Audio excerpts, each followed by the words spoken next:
दोषियों पर कार्रवाई चालू। कानून व्यवस्था सुधारना होगा, सुधारना होगा, सुधारना होगा, कानून व्यवस्था सुधारना होगा।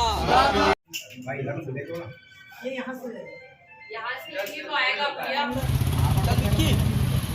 सजग रहे, सजग रहे, सजग रहे। गहरी नींद न सोए। भाजपा पार्षद दल द्वारा हमारे नए सीएसपी साहब से मुलाकात था और साथ ही साथ एक ज्ञापन भी दिए हैं। शहर में लगातार जो अपराध बढ़ रहे हैं, लगातार हत्याएं हो रही है, उसको लेकर के था कि हत्या के पीछे कारण क्या है। पूरे भाजपा पार्षद दल के लोग यहाँ उपस्थित हैं। हम सब ने विस्तार से चर्चा भी की है सीएसपी साहब के साथ में। उन्होंने आश्वस्त किए हैं कि आने वाले कुछ दिनों में जो है अपराधियों पर लगाम कसा जाएगा, उसका रिजल्ट आप सबको दिखेगा।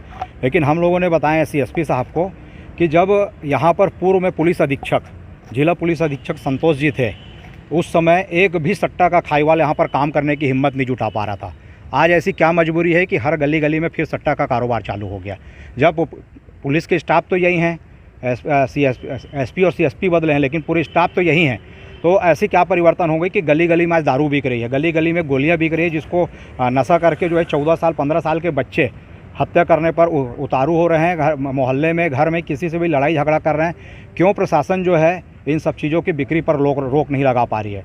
तो चर्चा में एक विषय और छन के आई हमारे पार्षदों सबके माध्यम से, जनप्रतिनिधियों के माध्यम से, कि शहर में जितने भी पुलिसकर्मी काम कर रहे हैं, चाहे वो किसी भी थाने के हों, बसंतपुर थाना हो, कोतवाली थाना हो, लालबाग थाना हो, चाहे चौकी हो, इन सब में काम करने वाले पुलिस कर्मचारियों की मिली भगत है, तभी कोई अपराधी ये अपराध को जो है या नशीली पदार्थों की बिक्री को बढ़ावा दे पा रहे हैं, नशीली पदार्थों का सेवन कर पा रहे हैं।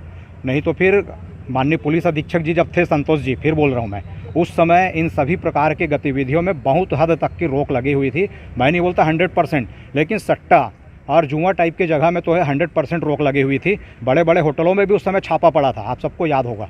इसी शहर का मामला है। फिर आज की तारीख में जो नगर पुलिस अधीक्षक और जिला पुलिस अधीक्षक हैं, इनकी क्या मजबूरी है कि अपराधियों को खुलेआम छोड़ देते हैं। उसी विषय को लेकर के हम लोगों ने अभी एक ताला भी भेंट किया सीएसपी साहब को कि आप वो ताला, एक तो हम लोग सब आपको जो है ताला एक स्वरूप भेंट कर रहे हैं कि आप अपराधियों के घर में जहाँ से ऐसे अवैध कारोबार, अवैध काम हो रहे हैं, उन अड्डों पर आप ताला लगाइए, और नहीं तो फिर भाजपा पार्षद दल की मजबूरी होगी कि नगर पुलिस अधीक्षक जी के कार्यालय में ताला लगाएं।